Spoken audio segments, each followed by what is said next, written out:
नमस्कार सभी साथियों। जिंदगी में कुछ भी स्थायी नहीं है। समय के साथ सब कुछ बदलता रहता है। आज जो पल हमारे पास है, कल वो सिर्फ एक याद बन जाता है।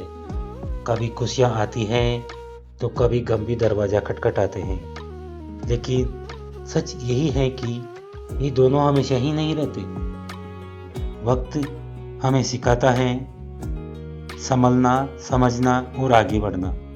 इसलिए ना बुरे वक्त में घबराना है और ना अच्छे वक्त में घमंड करना है, क्योंकि जो आज है वो कल नहीं होगा और जो कल होगा वो आज नहीं है। बस यही ज़िंदगी का सबसे बड़ा सच है। इसलिए चलते रहो, बदलते रहो और मुस्कुराते रहो।